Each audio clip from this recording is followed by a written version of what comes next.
Titian, T-I-T-I-A-N, and Tintoretto, Tintoretto. The religion during the Venetians. Because of this association with the pomp and the splendor of the East, they were not an evil city that Florence was, but a city that loved riches, pageantry, the beauty of its own city. And I must say that Venice is one of the most beautiful cities in the world. It was carved out of the marshes of the Aegean shores on the eastern side of the peninsula, with pilings driven down into the mud and swamp, and then the city built upon them with canals instead of streets dividing the houses.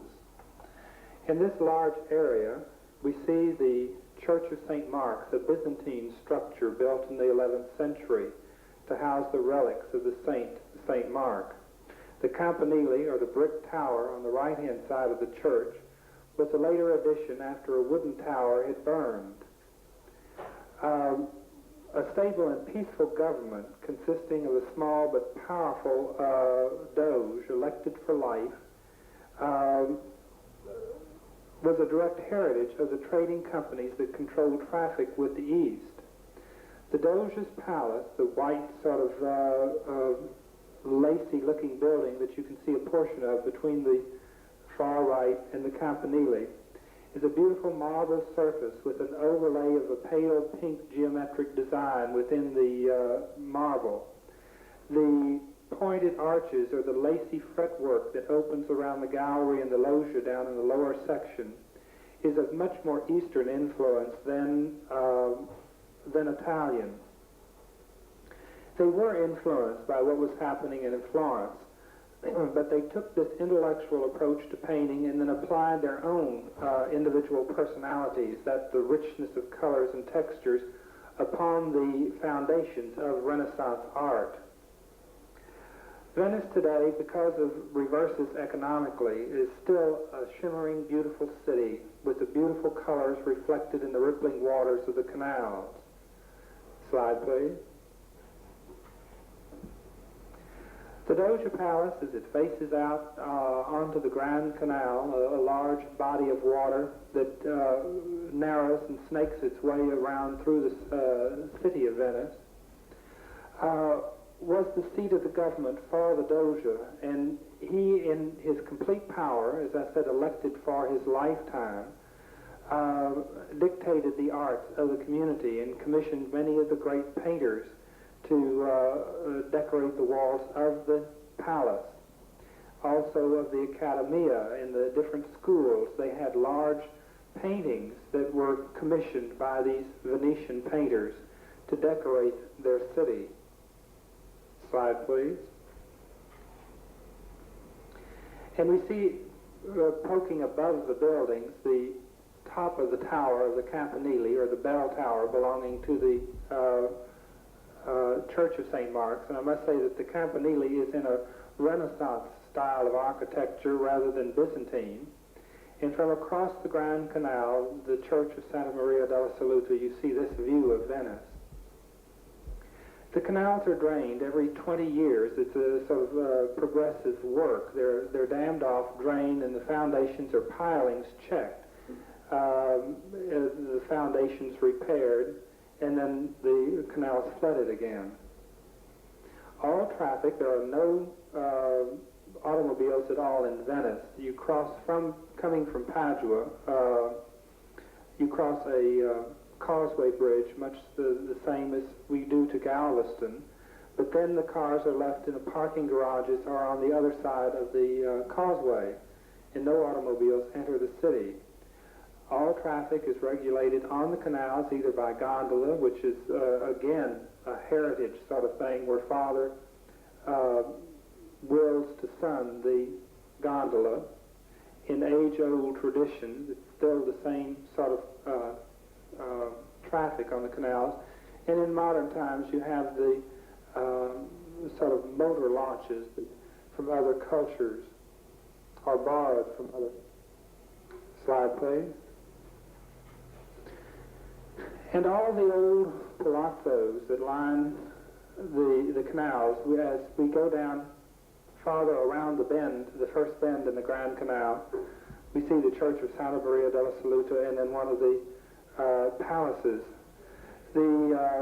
Of course, the approach is by water from the front, and then they're on small alleyways that a whole series of little narrow streets with bridges going over the canals, because Venice is really sort of a compact C-shaped city, and by cutting across, everything's within walking distance. Slide, please.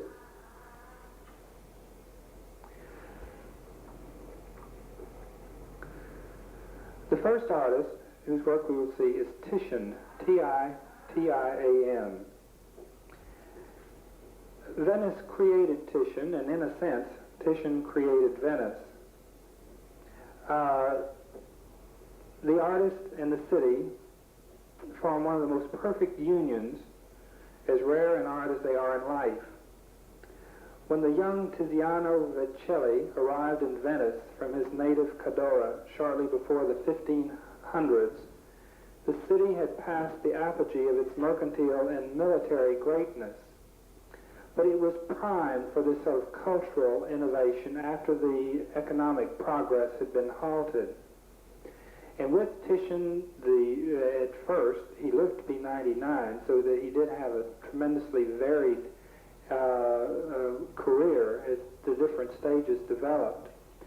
He brought with him first the ideas of the Florentine Renaissance, of the grand patterns, the link with antiquity, the frontal planed pictures, and then infused it with this richness of color and this beauty, this sort of sensual earthiness that the Venetians prized so much. It was a combination of the spiritual and the earthbound. And in this, one of the earliest paintings is the Miracle of the Babe, that is done more in the Florentine style, of the paintings lined up, and even the sort of copy of the Roman classic statue in the upper left-hand corner, and the setting within a fairly grand and glorious area that is suitable for this important action taking place. Slide, please. It is with this painting that finally the name has, it's sort of a mysterious painting, but the name finally has been decided on, of Sacred and Profane Love. The actual meaning of it, or the symbolism of it, is not known, but we have, in true style, a high Renaissance painting of where the two figures are equally balanced on either side of the canvas. And then you have the landscape that produces the depth and little bits of paraphernalia as it goes back into the landscape. In this painting, Titian enters his grand manner, which so closely parallels in style the contemporary works also of Raphael and Michelangelo in Rome. He employs the carefully balanced composition. On the left, the lush foliage of the foothills opens to reveal a pair of white rabbits in the far distance, and in the opposite distance, a horseman galloping up a road toward a mountain village. All of these little bits of activity going on, but within a very grand and static composition as the figures are lined up across the frontal plane. But notice the richness of color in this painting that you do not achieve in a Da Vinci, possibly in a Raphael, but certainly not in a Michelangelo. Slide, please. In this one, painted in 1516, you must remember that Michelangelo had completed the David in 1500. So these are contemporaries, and there was travel and communication between the two areas in Italy. Titian's grand manner in a religious painting of this, the Assumption of the Virgin, is seen in this painting. The painting is signed Titianicus and dated in Roman numerals. So it's a fairly important piece just by the way he signed it in this manner. He has sort of the mystery of the Assumption. He sort of brings out with a much more earthly feeling in darker colors in the lower portion. It's almost divided into like three bands going up into the large composition. And then with more movement and more rhythm as you work up with the hands of the Madonna reaching heavenward and all the putti, or the angels, sort of surrounding her, carrying her up. But it's a very dramatic painting. It's a rich, lush thing. It's not one of the cold, calculated things that we see in Raphael's work. It's less of a classic nature and much more of a human nature attached to it. Slide, please. Then he entered a series of commissions for Alfonso d'Este, who was a very powerful nobleman of the period, and did a series of paintings based on mythology. This is the Adrians, one of the Bacchanalian scenes. Slide, please. And also this one, the Feast of the Gods, or the Bacchanal. And here we have a completely sensuous approach to the mythology stories. A group of drunken revelers in a wild orgy that is set in a Renaissance landscape rather than, as previously had been done, sort of pasted across the front of a curtain. Slide, please. Also, a slight change, still influenced by the Florentine Renaissance. We have a slight change now. It's still a basic pyramidal form. This is called the Madonna of the Pesaro family, or the Pesaro altarpiece. It was done about 1520, somewhere in there.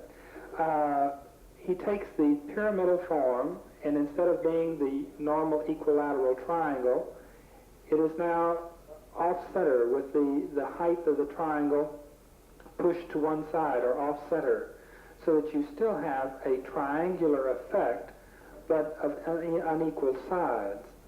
Again, the massive columns sort of floating up that you see space behind to give this sort of depth of space, so well liked in the Renaissance work. But the monumental feeling, the classic feeling of the setting, that the setting is as important as the story that they're telling. Slide, please. And then the painting he did called the Entombment,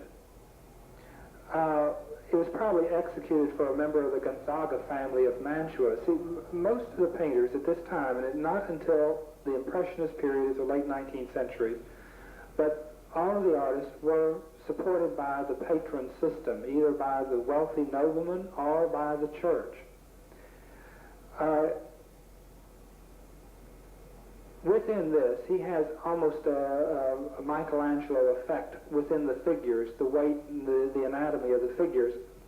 The light of the setting sun sort of bathes the whole composition in its warm, sort of reddish light. Titian is known for this sort of reddish color. There is a color still today called Titian red. The mourners all focus their attention on the body of the crucified Christ. At both margins of the compositions, heavily modeled figures bend inward, refocusing the observer's attention by drawing it back to the center of the composition. Once again, as we'll see in other paintings, Titian has placed the head and the face of the principal figure in deep shadow. We'll see this in his Diana. Slide, please. Of course, portraits were very important in the day, and Titian held a great lead in getting the portrait commissions. This is one of the Venetian dukes for the Doge. Slide, please. And the portrait of Isabella d'Este. She was a noted art collector of the period. Slide, please. And then he was commissioned, as most of the important painters, to do decorations within one of the schools or the academias within Venice. And he did this large painting, if you can imagine. It's 136 inches high by 319 inches long. It's in the Academy in Venice with some of the other large paintings by other Venetian painters, Tintoretto and Veronese.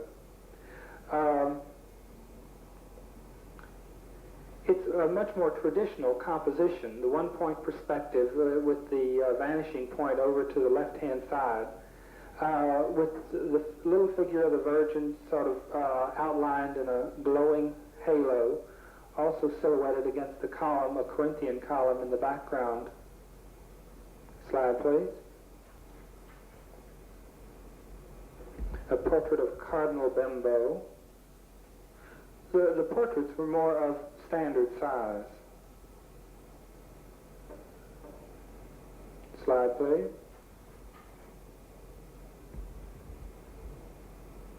And this is the war scene of Alfonso de Avalos. In this, Titian is getting into the dark, rich undertones with the highlights. It makes his paintings sort of glow with a warm light. A contrast to these dark, deep, rich green shadows with the contrast of the much brighter, warm tones as highlights. Notice especially the sky in the background. Slide, please. Portrait of a man with a flute. Slide, please. And another portrait. Slide, please. He did several portraits of Englishmen that had traveled into Venice, and this one's just called Man in a Red Cap. He sort of glorifies the manner of the sitters, sort of broadening the neck and the shoulders, especially with the wide fur collar, giving an extension to the shoulder. The reason of the torn glove is not known. Slide, please. And a portrait of a little girl. Slide, please.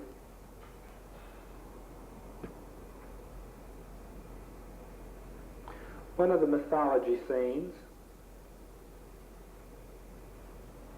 He is working on a dark underground with the light built up high on top of it, the paint encrusted, rich, thick.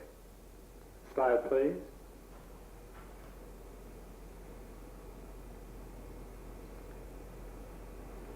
Moses receiving the tablets.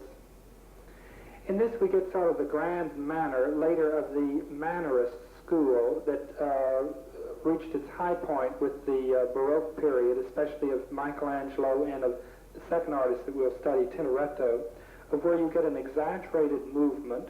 The use of foreshortening is widely used, and the also exaggeration of colors where they intensify, where there's a brilliance. Slide, please.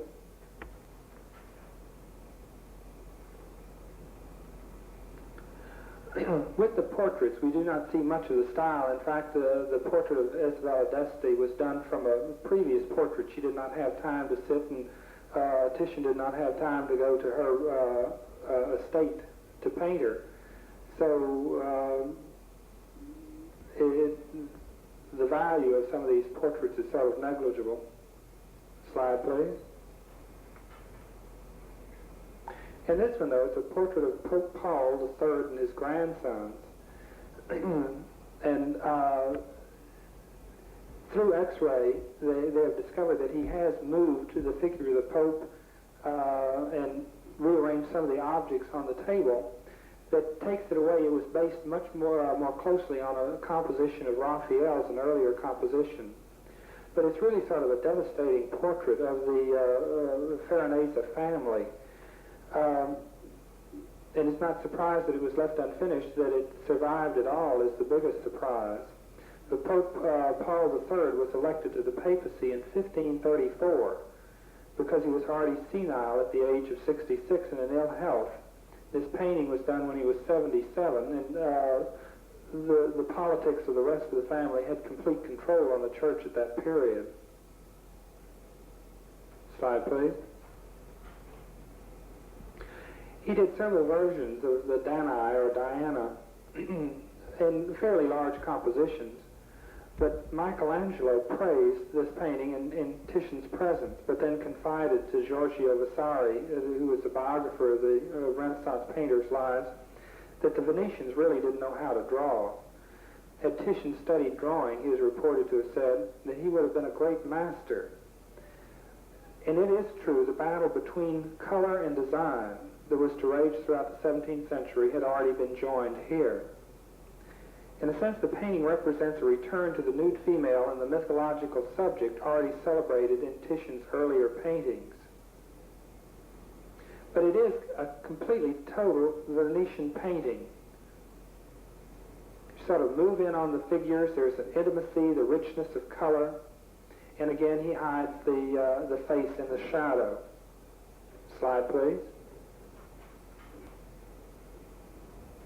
And another portrait. Slide, please. Another portrait of Grimaldi. This is just the detail of the face. Slide, please. This is a portrait of Emperor Charles V at the Battle of Mühlberg. Of course, it's a posed thing, and strictly a portrait. Commemorative thing. Slide, please. Another one of the Dianas with the falling gold coins. The figure the same, the composition changed a bit. Slide, please. This is Venus with the mirror. It's perhaps the first of the paintings from Titian's last style. It's sort of the version of the prototypes that he used again and again. The sort of trick of the little putti or the angel holding the mirror for her that you see sort of a glance casting. The composition is very simple, yet it's very rich. The two little putti or angels in the mirror keep the observer's eye moving from Venus back to her reflection and sort of back again. Slide, please. And another one of the entombments. As you see, the style is loosening up, and especially in his very late years, possibly with lack of control, the brushwork became almost impressionistic. Slide, please.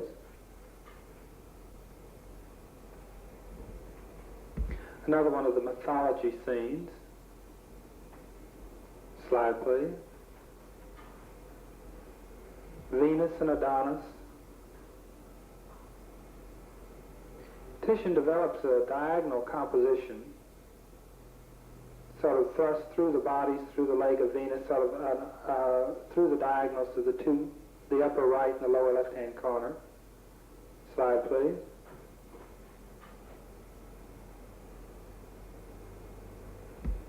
Slide, please.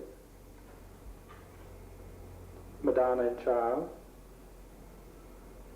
Notice one characteristic that you find again and again as you look past the central figures that are up in the forefront. The back, like in Da Vinci's, was a sort of a misty haze of rocky formations. With Titian's, you have these sort of rich sunset or rich colored skies in the background. Slide, please. St. Margaret. Slide, please. Slide, please. And the the painting or composition of Adam and Eve that is taken from earlier ones, and we see it again by Rubens at a later time. It's sort of interesting to see what influences former artists have on the painters, and sometimes the influence is so great that they actually lift the whole composition and paint it within the terms of their day's devices. Slide, please.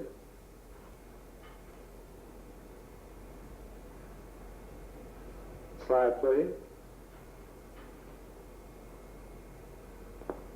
The Pietà.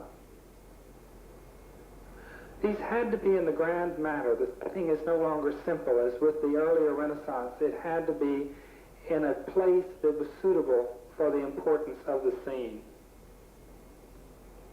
Slide, please. The Rape of Europa, one of the greatest of the late works.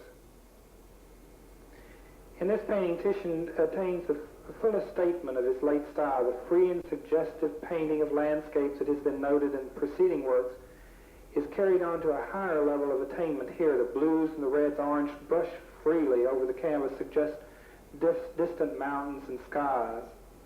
And the sea is sort of seen through a humid air. There's no precise delineation of any single form, but rather a merging of what Vasari calls spots or daubs into warm and vibrant wholes. This is also later on, but in a much lighter vein, of what the Impressionists did. Slide, please. This is a portrait of Jacopo Strada, who was an art dealer.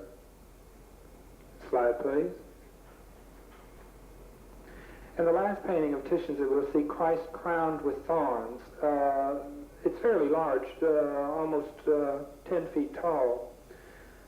But the Christ Crowned with Thorns could have been as brutal and horrifying as the Louvre version that he painted in the 1540s. The later version, Titian has made a number of significant alterations. The observer seems to be brought into closer contact. The figures sort of slide out of the edge of the painting, or crowd out of the composition. And then we have the very interesting effect of where the men are brutally pushing down the crown of thorns with the sticks that in an enlarged version form sort of the crown of thorns over again with the sticks crossing. The horror of the scene, like the figures and architecture, is dissolved in light, and the figures eroded by light and the architecture sort of disappear into nothingness. The lights, the smoking, and torches sort of dissolve in swirls of pigment laid on in a heavy impasto. In one aspect, these late paintings almost become abstract and certainly influence some of the Impressionist painters. Slide, please. The next painter is Tintoretto, whose real name was Jacopo Robusti, but his father was a dyer, wool dyer, and as his son delivered the goods over the city of Venice, he became known as the Little Dyer, or Tintoretto. His dates are 1519 to 1594. He was one of the great painters of the Venetian Renaissance, not as brilliant or consistent as Titian. He was a more dramatic and inventive composer and more emotionally expressive, this one being Susanna and the Elders, which is strictly based on earlier Renaissance styles. Slide, please. As you can tell, mythology was a very important subject matter with the Venetians, the sort of romantic lure of the classical past.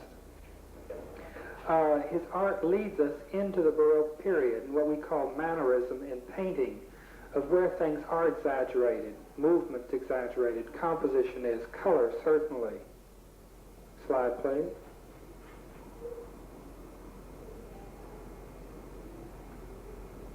Slide, please.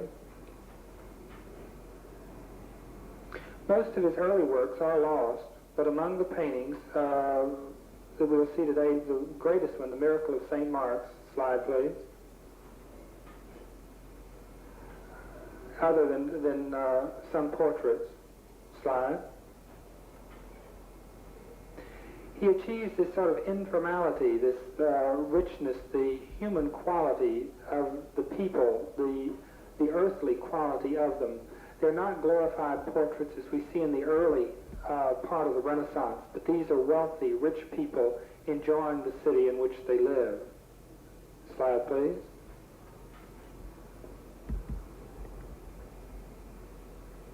Slide, please. As I've said, with the portraits, it's hard to identify a style within their characteristics within each artist's work because it's a rigid commission that they are to do the likeness of a person. This one was at one time in the collection of the Houston Museum, but it's now in New Orleans. Slide, please. Slide, please.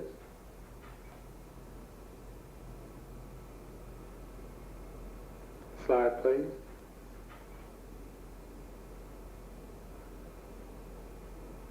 Slide, please. With Titian, and the Bacchus and Ariadne are decorations in the Doge Palace. They're high panels in one of the rooms in elaborate gold frames. But we see for the first time one of Titian's uses of the foreshortened figure and the floating figure. Within this movement of the mannerist, as I say, exaggeration and composition, you not only have a movement, sort of an undulating movement across and up and down over the composition, but through the use of foreshortening, like the floating figure, you have a tremendous depth achieved that pulls the composition forward and pushes it back. Slide, please. In the Vulcan's Forge, also another figure work from the same room. Slide, please. And another one from this same area. There are 4 compositions on each wall beside the tall doors, on 2 walls, 2 compositions on each wall, at a very high angle so that you do look up at a considerable distance to see the paintings. Slide, please. In his large compositions, now we have typically Tintoretto's masterworks. And this, the presentation of the Virgin, as we have remember Titian's, which was sort of laid out as a frieze across the wide parallel plane. We now have a tremendous perspective depth of the stairs going up toward the priest, and the little figure of the Virgin isolated against the light sky. And then our attention is pulled down and focused to the lady at the bottom of the stairs as she is directing her child to look at the small figure. And then almost as an announcer, the figure over on the lower left-hand side, his hand jutting out to make contact with you, and this beautiful foreshortened hand sticking straight out is calling your attention. So everything from all the way the viewer out here is pulled back into the great distance of this painting. Also, the whole work, or the whole composition, is sort of exploding off the edges of the canvas. Slide, please. And this, the paintings that he did of St. Mark's, with St. Mark as the patron saint of this beloved city, he was also the attention of many of the paintings. And this one, finding the body of St. Mark within the cathedral, we have sort of the old Byzantine tradition of several compositions where the body is found in one of the upper balconies and pulled down and then laid out on the floor of the cathedral. But again, we have the tremendous perspective depth that our eyes pull back to that little small rectangular light opening where they're just little abstract forms that call our attention back there, and yet the demand of this foreshortened body in the foreground and this activity that goes on pulls our eye backward toward the frontal plane of the picture. Slide, please. And this, a tremendous version, the Miracle of St. Mark. The painting's about 20 feet high and 30 feet wide. And you have a tremendous undulating movement from the upper figure in the upper left-hand corner down through the whole mass of figures down to the lower right, and then caught up again by the judge up on the upper right-hand side. And then a counterbalancing S-curve of the figure of St. Mark floating down from the heavens through the man that is nailing the martyr to the cross, through the nude figure of the man being martyred that St. Mark is saving. Slide, please. As with most of Tintoretto's compositions, it almost looks like they're details, that they're not quite complete, and yet this is the complete composition. He uses this device to sort of make you feel that the composition extends beyond the picture. Slide, please. Tintoretto's late style is characterized by an intense sort of lyric quality and a sort of a fantastic transformation of reality. You have the Christ at the Sea of Galilee, where the waves become sort of sculptured rocks with a tremendous contrast in light and dark. Within this painting, we can easily see the influence that he had on one of his students, El Greco. Slide, please.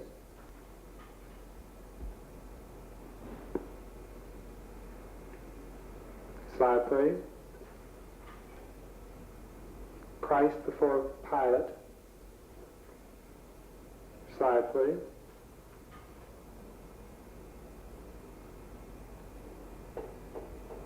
Slide, please. Flight into Egypt. Slide, please.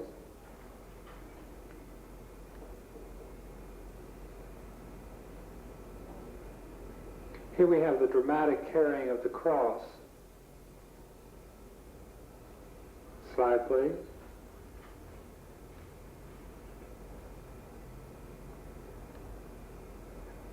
Slide, please. And I'm sorry that I don't have one of his greatest paintings, his Last Supper. I will try to get a slide, but with his Last Supper, in all its fantastic space, movement, and light, though essentially a dramatic religious painter, he was capable of sensuous Venetian lyricism, as, for instance, in the Dianas. Clear the machine. For the review,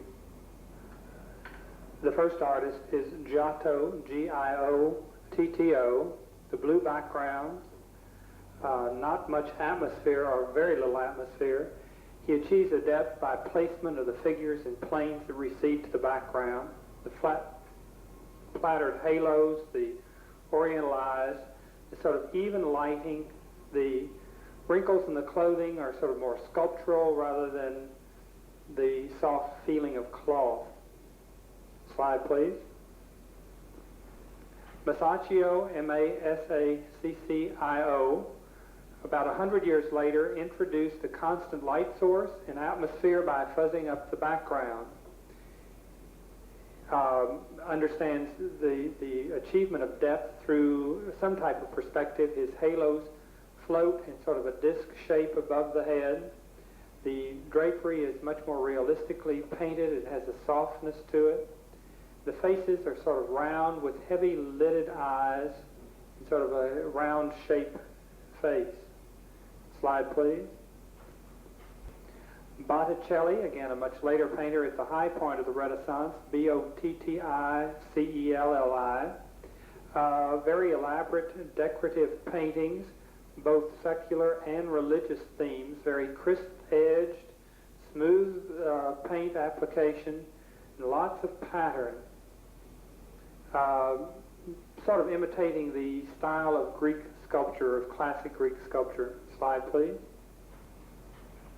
Leonardo da Vinci, D-A, capital V-I-N-C-I, another master of the High Renaissance, pyramidal compositions, fantasy rocky-shaped backgrounds, sort of a darker, more mysterious color scheme that he painted in layers and layers of transparent paint.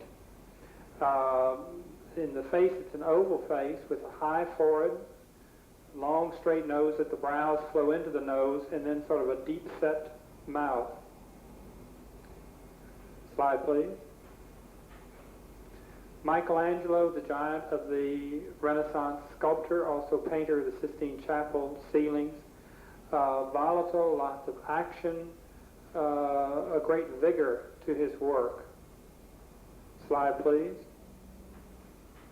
And Raphael, the epitome of the Renaissance, borrowing from everybody, working it into his own style, a much more smoother application, a brighter, lighter, more opaque color scheme. In the Madonna, still using the pyramidal, earlier Renaissance composition, which gives a great stability, but a more atmospheric and lighter background in use. Slide, please. The Flemish painters, we started with Jan van Eyck, V-A-N, capital E-Y-C-K. Mostly interiors, the darker color scheme, typically Flemish with the skinny babies, the skinny fingers, not so much interested in the anatomy, as they were interested in what covered the anatomy, the feel of cloth, the feel of fur, the surface, the actual tactile quality of the surface. Great attention to detail. Slide, please. Memling, another Flemish painter, M-E-M-L-I-N-G, brightened up his palette somewhat and also opened the background many times to landscape scenes that put the figure more in the outdoors rather than always in interiors. In his face, they have the fairly long-jawed look, which produced a long nose. In his portraits, they were quiet but dignified examples of fairly homely people. Slide, please. Bruegel, Peter Bruegel, B-R-U-E-G-H-E-L, the peasant painter of the Flemish group, painted the heavy, robust country people at their work, using the landscape with a high horizon line, was able to put you as the viewer up and away so that you look down on the scene, not a part of it, and was able, therefore, to introduce many more details that he loved to do. Much of his painting is symbolic. Slide, please. Rubens, another very late Flemish painter, painted with exuberance the female figure, the robust landscape, very rich compositions, sometimes dealing with mythology, some portraits of his family, of his wife, but always in full form. Slide, please. Rembrandt was a much more sober painter, did portraits throughout his lifetime that really almost catches the soul of the person, looking deep into their character. Very dark, mysterious, not mysterious, but sort of creating a mystery in the background of these dark, shadowy things with just areas picked up with a brighter light. A very realistic painter. Slide, please. Vermeer, an interior painter of Dutch scenes, creates a beautiful diffused light, of light coming in the window, although you never see out the window.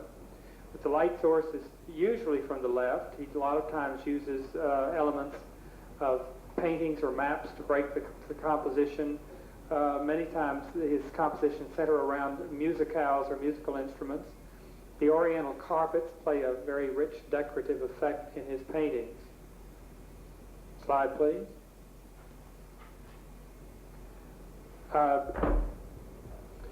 Titian, of the two Venetian painters, was the more classic in that his compositions were quieter.